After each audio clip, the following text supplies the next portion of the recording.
Moksa Sasangga Sarana. Inginkah Anda mencapai moksa?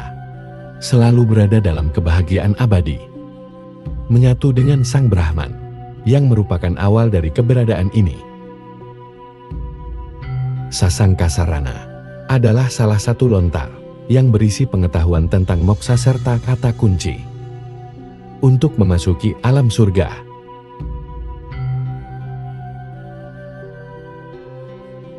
Kalau sudah mendengar kata mati, bayangan kita akan digiring oleh kata tersebut menuju suatu keadaan yang gelap. Kemudian setelah itu, akan timbullah berbagai pertanyaan dalam diri. Bagaimana kita setelah mati? Di mana kita akan berada setelah kita mati? Siapakah yang akan kita jumpai setelah mati? Jawaban dari pertanyaan-pertanyaan itu hampir semuanya kita dapatkan pada agama-agama yang percaya akan adanya dunia lain setelah kematian.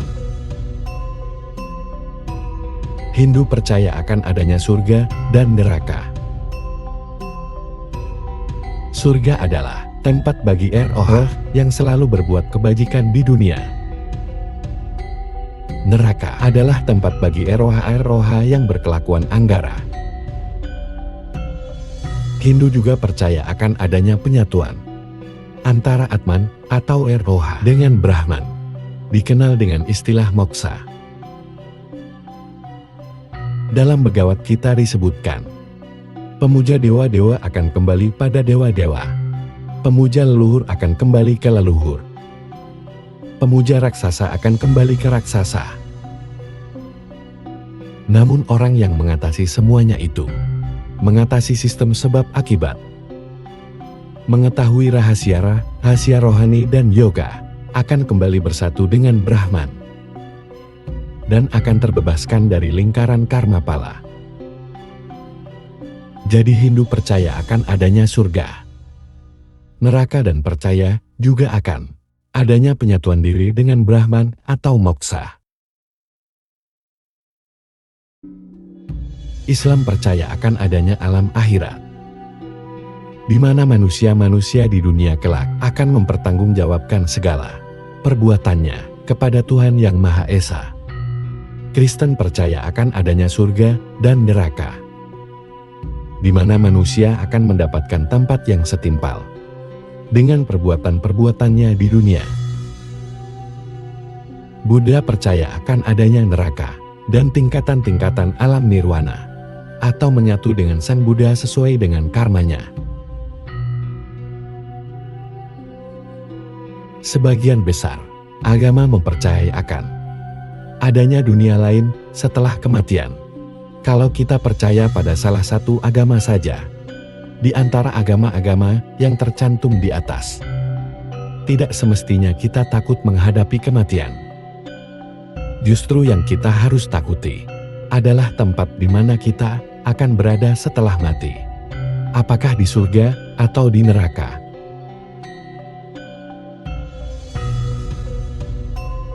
Sasangka Sarana mengungkapkan hal yang agak berbeda dari yang diungkapkan oleh agama-agama.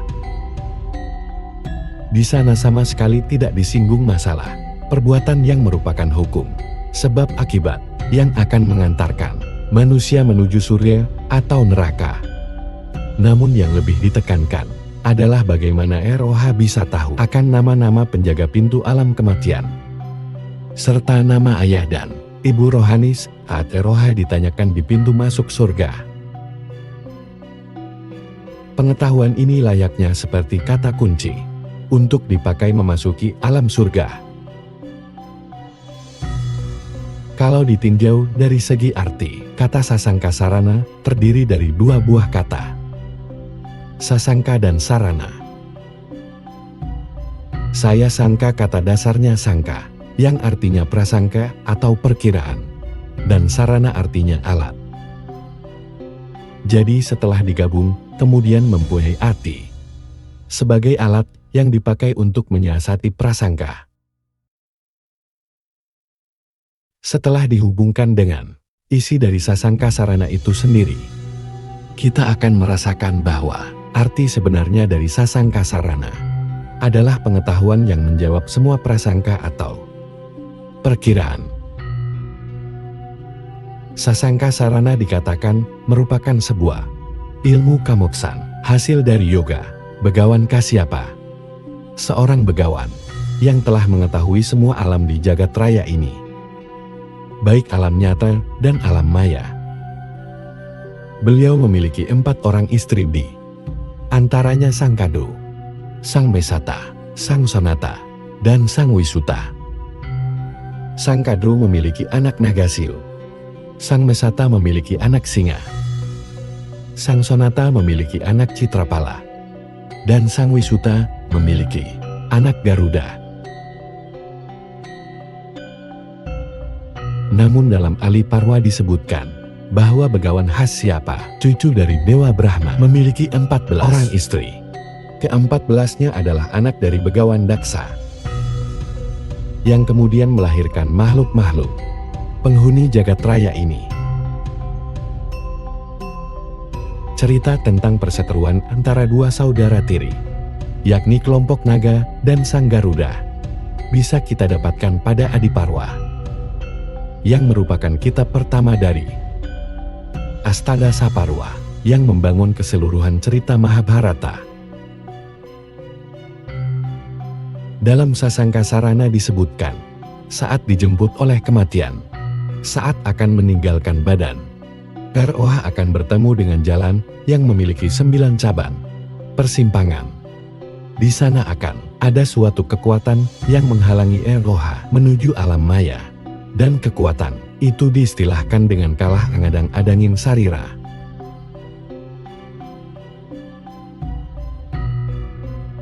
Adapun kala-kala tersebut adalah semut, abiting, dan merdawan. Nala bertempat di telapakan kaki, Keburaja bertempat di jemari kaki, Lembu Iren bertempat di tunggal kaki atau tempat di atas jemari kaki, Naga Wilutan di kulit kaki, Naga Taksaka di pergelangan kaki, Lembu Sasana di mata kaki, Dusasana di kiri, di lutut, Asuka Plong dan tulang kaki ditempati oleh Cikrabala. Kaki sebelah kiri ditunggui oleh Angsa, dan kaki kanan ditunggui oleh Merak. Untuk melancarkan perjalanan Roha dari pengaruh kala angadang-adang tersebut, maka pada saat meninggal, Maya diberitahu berupa peras yang melambangkan jantung, pisang jati melambangkan gantungan jantung nasi, anget lambang dari paru-paru, Ineban bertempat di bagian dada sebelah kiri, dilambangkan dengan kekebat urat, dilambangkan dengan kekacer, gantungan hati dilambangkan dengan pisang, tegas hati dilambangkan dengan padupan, perut dilambangkan dengan tapunan, kandung kemih dilambangkan dengan pancang, daging dilambangkan dengan sujang, pebuahan dilambangkan dengan pancapala, urat kegading dilambangkan dengan ukur, sumsum dilambangkan dengan bubur pirata, jejaringan dilambangkan dengan padang lepas, kubyunan dilambangkan dengan daun sirih. Kita semestinya tidak menerima secara mentah apa yang diistilahkan oleh Sasangka Sarana sebagai kala angadang-adanging sarira dalam wujud raksasa yang menakutkan. Namun kita sepertinya dibawa untuk memahami apa sebenarnya makna yang terkandung dalam istilah-istilah tersebut. Kala angadang-adangin sarira adalah rekaman keinginan yang belum terwujudkan saat masih hidup di dunia, atau rasa ketertarikan pada sesuatu yang sifatnya masih keduniawian, yang kemudian justru menjadi penghambat dari perjalanan Roha menuju alam yang lebih tinggi dari keberadaannya sekarang. Kita ambil saja contoh cerita Sang Jarat Karu dalam Adiparwa, yang dikatakan telah memiliki kesaktian luar biasa, hingga beliau mampu pergi ke lapis alam manapun. Mokaning Wiku Warabarata, anak dari seorang Wiku yang memiliki tapa luar biasa, Di sini secara tegas dikatakan bahwa ayah dari Sang Jarat-Karut adalah orang suci. Namun, karena masih terikat akan satu keinginan duniawi, beliau belum bisa memasuki alam kelepasan. Ketika Jarat-Karut tiba di alam Ayatana, istana di antara alam surga dan neraka, secara mengejutkan, Jarat-Karut bertemu dengan ayahnya yang sedang mendapat siksa. Mulailah timbul keraguan-raguan. Bagaimana bisa orang suci mendapatkan siksa seperti itu? Nah, setelah akhirnya Sang Jarat-Karut menanyakan, didapatkanlah penjelasan bahwa siksa itu diakibatkan oleh Jarat-Karut sendiri yang tidak mau beristri dan melanjutkan garis keturunannya di dunia. Pada akhirnya Jarat-Karu beristrikan kaum naga yang bernama Jarat-Karu juga. Kemudian melahirkan seorang putra yang nantinya akan membebaskan kaum naga dari yatnya Sarpa atau korban ular, Maharaja Janamejaya. Dari cerita di atas dapat kita simpulkan bahwa ROH orang suci pun, jikalau masih terikat oleh keinginan yang belum tersampaikan di saat kehidupannya, akan merasa tidak tenang dan tersiksa. Tentu saja itu menjadi penghalang bagi perjalanannya menuju alam nirwana. Jadi kala angadang-adang, sarira dalam pengertiannya yang lain adalah juga cerminan dari sifat-sifat manusia yang masih terbelenggu oleh suatu keinginan yang masih terpendam dan belum bisa kesampaian hingga pada saat kematiannya. Dalam cerita tersebut, ayah Jarat-Karu sendiri masih terikat akan keinginannya untuk memiliki seorang cucu sebagai penerus dari keturunannya. Ketika Majaya dalam bukunya yang berjudul Alam Kehidupan Setelah Mati mengatakan, keadaan orang yang masih terbelenggu oleh dunia fisik ini sering amat menderita. Misalnya sewaktu hidup, ia berkeinginan kuat untuk melihat salah seorang anaknya menikah. Jika ia meninggal sebelum anaknya menikah dan masih terikat oleh pikiran itu, akhirnya roha tersebut selalu dirundung kegelisahan untuk melihat anaknya menikah. Hingga tersiksalah ia di alam alas tanah. Sampai akhirnya harapan-harapan itu kesampaian. Setelah memasuki marga sanga, kalau bisa terbebas dari pengaruh kala angadang-adang, menurut Klontar Sasangkasarana, arwah akan diantar ke pintu gerbang yang dijaga oleh 3 orang kala. Di sini kemudian arwah akan ditanyakan tentang siapakah nama dari kala penjaga pintu tersebut. Kalau mengetahui namanya, barulah arwah diizinkan untuk memasuki pintu gerbang. Nama dari kala penjaga pintu gerbang sebelah kanan adalah Dorakala, yang sebelah kiri adalah Mahakala, dan yang membukakan pintu adalah Sukikiwa. Setelah berada di dalam gerbang, di sini roha akan ditanya lagi, siapakah nama ayah dan ibu rohani saat berada di kuburan?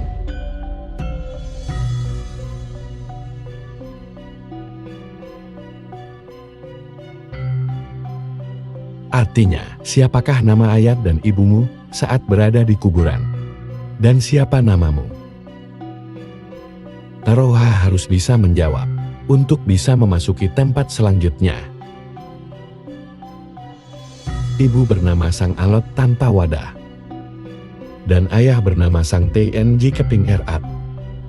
Sedangkan nama roha saat itu adalah Sang Maruda.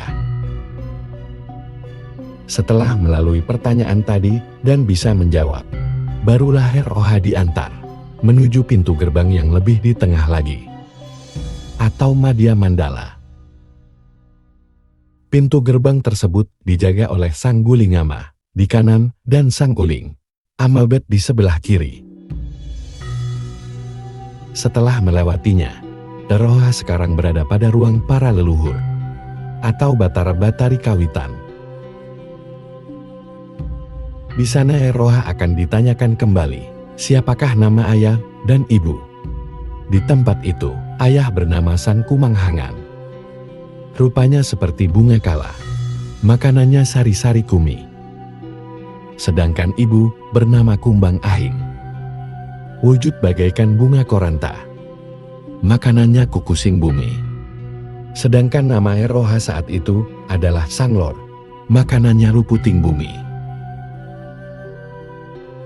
Setelah bisa menjawab semuanya, si penanya baru mau mengakui bahwa Eroha tersebut merupakan sanak gadangnya dan berkata, "Aduh anakku, telah datang ke hadapan kaki Nini." Nah, setelah diakui sebagai kadang, barulah Eroha diberi penjelasan.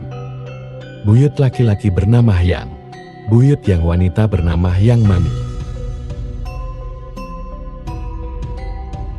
Ketika mereka telah menjadi satu atau manunggal dalam kesatuannya, ayah dan ibu bergelar Bayu Wisesa, kakek Sang Hyang Jagat Wisesa, buyut Sang Hyang Tunggal, Canggar bernama Batara Pancarsi, Wareng Batara Catur Lokapala, dan si penanya adalah Sang Hyang tanpa mangan. Mengetahui pengetahuan ini dan bisa menjawab semua pertanyaan di alam maya, maka Eroha tersebut dikatakan telah mencapai tingkatan surga. Jadi siapapun yang ingin masuk alam surga, menurut Sasangkasarana, harus menghafal orean ini. Tingkatan moksa dapat dicapai dengan memusatkan pikiran pada Arda Candra. Bentuknya seperti bulan sabit. Setelah berada pada ruangnya, masuklah dan akan melihat Windunada. Bentuknya seperti matahari. Masuk lebih ke dalam dari Windunada, akan melihat Pancabrahma. 5 nyala api kehidupan. Masuk ke Pancabrahma, akan melihat Dasandrea. 10 dari rasa manusia, atau sebab dari adanya keinginan. Di dalamnya lagi ada yang bernama Pancadisukna. 5 cahaya hati nurani. Di dalamnya ada para masuknya, tempat kosong tanpa ada apapun. Inti dari itu adalah Ajintia Pada, tempat yang tak terpikirkan. Memasuki lebih dalam lagi akan berada pada ruang siwa. Teruslah memasukinya, dan akan bertemu dengan lapisan Sadasiwa. Lapisan yang lebih dalam adalah Baramasiwa. Lapisan dalamnya lagi adalah Atyantasiwa. Kemudian lapisan intinya adalah Nirmalasiwa. Setelah melalui itu, baru kita akan mencapai inti dari semuanya. Inti di dalam inti, bernama Buana Sarira. Sekarang Eroha telah siap dilepaskan dari dalam belenggu badan atau sarira. Biarkan Eroha mengikuti pusaran. Pusaran yang akan membentuk lubang. Dan mulai menarik dengan kekuatannya sendiri. Itulah jalan moksa. Lepaskanlah Eroha kalau Anda menginginkan untuk moksa. Jika Anda ingin kembali, jangan sampai melepaskan Eroha atau keluar melalui lubang Siwadwara, atau ubun-ubun, ataupun urung-urung gading. Lubang di tengah tulang belakang. Tahan dan segera kembali pada tahapan. Tahapan yang telah dilalui. Di dalam naskah Sasangkasarana, sama sekali tidak dijelaskan di manakah letak dari Arda Candra, Windunada serta yang lainnya dalam tubuh manusia. Atau Buana Alit. Mungkinkah ada candra yang berbentuk bulan sabit tersebut ada hubungannya dengan Cakrasva di istana, yang juga dilambangkan dengan bulan sabit, serta Cakra Manipura, yang merupakan letak dari 5 unsur api, Pancamahabhuta, yang dalam lontar Sasangkasarana dikatakan sebagai Pancabrahma. Kemudian bergerak naik menuju Cakra Ananta, yang merupakan cakra pengatur dari kerja jantung, di mana dalam Sasangkasarana disebut dengan Dasandrea. serta cakra wisuda, yang dikatakan merupakan pengatur unsur terhalus. Dari Panca Mahabhuta, bisa Sangkasarana diistilahkan dengan Pancadi Sukma. 5 cahaya hati nurani. Para maksudnya sebagai tempat kosong tanpa ada apapun, dan juga ajinca, pada sangat identik dengan keberadaan cakra wisuda ini. Sebab ia berada di daerah kerongkongan, dan merupakan rongga, serta dapat dikatakan sebagai tempat kosong tanpa ada apapun. Uraian Sasangkasarana tentang jalan moksa memang sangat identik dengan keberadaan cakra-cakra dalam yoga.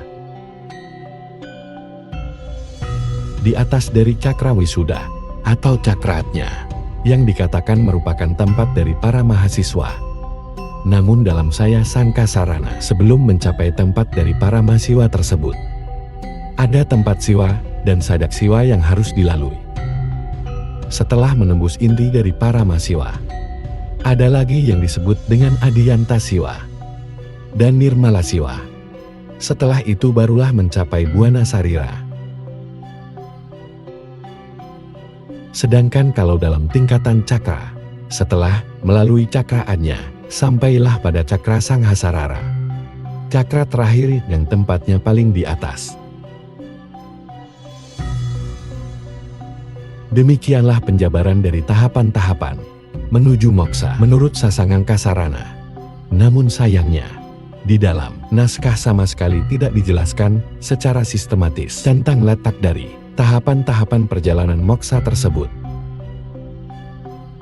Apakah sesuai dengan letak cakra, atau kita hanya mengkonsentrasikan bentuk yang dijelaskan. Kemudian secara langsung kita akan dituntun oleh bentuk tersebut menuju tahapan-tahapan berikutnya. Ulasannya sangat sederhana tanpa adanya penjelasan yang terperinci. Namun Patanjali pun sebagai seorang yogi, dalam karyanya yang sangat populer berjudul Yoga Sutra, hanya memuat kalimat-kalimat pendek tanpa penjelasan apa-apa. Kita dibiarkan meneliti secara teliti, serta mengamati hubungan kata per kata, dan menafsirkan sendiri konsep dari yoga yang ditekuninya. Kalau kita pikirkan lebih mendalam, Arda Chandra sepertinya bermakna diri yang masih belum sadar, dengan cahaya ketuhanan yang masih terlihat beberapa persen saja, bentuk seperti bulan sabit, seperti sebuah cahaya yang terbias sedikit saja pada air yang sudah menjadi segelas kopi. Kemudian dengan kesadaran yang semakin meningkat, akan menuju ke bentuk Windunada, kesadaran penuh akan diri. Dan dalam aksara, letaknya memang di atas dari Arda Chandra, dalam posisi Omkara Ngadet atau berdiri, berlambang bulat dan bercahaya penuh bagaikan matahari. Masuk ke Panca Brahma, kita sepertinya dibawa kepada penyadaran akan tubuh dan alam ini berbentuk dari Panca Mahabhuta. Panca artinya 5, sedangkan Brahma, api atau panas, bisa juga berarti penciptaan. Jadi terciptanya alam di jagat raya ini, dan yang membentuk tubuh manusia, berasal dari unsur yang sama. Hingga terwujudlah kesadaran akan yang lain, adalah juga bagian dari dirinya di jagat raya ini, menimbulkan suatu perasaan. Aku adalah kamu, kamu adalah aku, Tatuam Asil. Sedangkan dasandriya kalau kita artikan berarti 10 indria. Dasa berarti 10, dan indria adalah keinginan. Jadi dasandri adalah 10 keinginan yang harus dikuasai oleh orang yang telah mengalami pencerahan, agar tidak mengalami kemerosotan dan kembali dibelenggu oleh keduniawian. Pancadi Sukma kita identikan ke dalam 5 sifat utama yang harus selalu dilakukan oleh orang yang telah mengalami pencerahan. Paramasunya merupakan suatu keadaan di mana telah tercapainya fase penarikan indria. Indria menuju ketenangan. Dan tiadanya lagi keinginan. Parama artinya maha. Dan sunya artinya sapi. Ajintya pada adalah fase pencapaian akan sesuatu keadaan yang tak terpikirkan. Tidak bisa dijabarkan dengan kata-kata. Ajintya artinya tak terpikirkan. Dan pada artinya ruang atau tempat. Berarti juga alam. Marca pada alam manusia atau dunia. Ruang siwa merupakan suatu keadaan di mana sang jiwa telah mencapai kesadaran siwa. Kemudian berturut-turut ke tahap kesadaran yang lebih tinggi. Sadasiwa Paramasiwa, Adhyanta Siwa, dan Nirmala Siwa. Sedangkan Buana Sarira adalah menyatunya sang jiwa dengan Brahman yang tertinggi. Di mana sisi jagat raya ini adalah juga merupakan badan wadah dari sang jiwa. Buana artinya alam atau jagat raya. Sedangkan Sarira artinya tubuh. Berarti tubuh jagat raya. Aham Rahman Aikyam. Aku adalah jiwa alam semesta. Di sini moksa telah tercapai. Jika memang benar telah mampu menemukan calon moksa dan telah mengalami kesadaran maha tinggi atau Buana Sarira, Krama tinggal menyiapkan waktu dan hari yang baik untuk kematian. Adapun waktu dan hari yang dikatakan baik oleh Sasangka Sarana adalah saat turun hujan sekitar jam 10.30 kala matahari berada agak di utara. Pada saat matahari berada tepat di tengah-tengah, waktu yang baik adalah sekitar 5:45. Dan saat matahari terlihat agak di selatan, waktu yang baik juga sekitar 5:45. Demikianlah konsep moksa dalam Sasangka Saranak. Singkat kata, Rahayu Sagung Dumadi Nuwun. Nuwun.